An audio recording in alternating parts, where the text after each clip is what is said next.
राज्यातल्या अनेक जिल्ह्यांमध्ये सध्या पेट्रोल डिझेलचा तुटवडा जाणवतोय। रत्नागिरी, पालघर, बुलढाणा, वाशिम जिल्ह्यामध्ये इंधनाचा तुटवडा जाणवत आहे। रत्नागिरी जिल्ह्यामधले अनेक पेट्रोल पंप बंद आहेत। बुलढाण्यामध्ये पेट्रोल पंपावर 1.5 किलोमीटर पर्यंत रांगा लागल्या आहेत।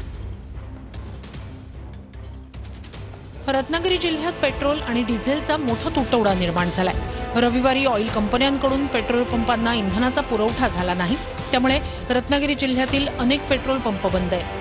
रत्नागिरी शहरातील पंप बंद असल्यानं नागरिक त्रस्त झालेत।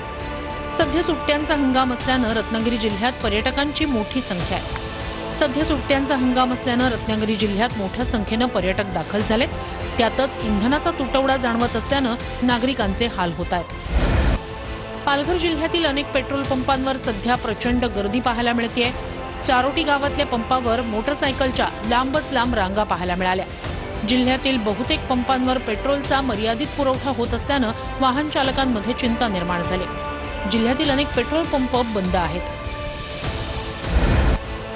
बुलढाणा जिल्ह्यात इंधनाचा मोठा तुटवडा भासतोय। रात्रीच्या वेळी सुद्धा पंपावर इंधन भरण्यासाठी वाहनांच्या लांबच लांब रांगा लागल्याचं चित्र आहे। जिल्ह्यातील अनेक पेट्रोल पंप बंद आहेत, तर शेतीच्या मशागतीची कामं सुरू असल्यानं ट्रॅक्टर सुद्धा रांगेत उभे असल्याचं चित्र दिसून आलं। चिखली गावात शेतकऱ्यांनी डिझेलसाठी ठिय्या दिला। पंप चालक साठा असूनही इंधन देत नसल्याचा आरोप शेतकऱ्यांनी केला।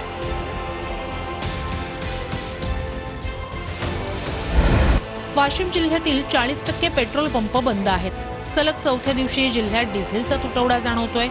गेल्या 4 दिवसांपासून वाशिम जिल्ह्यात इंधनाची तीव्र टंचाई जाणवते। इंधनाअभावी शेती मशागतीची कामंही खोळंबली आहेत।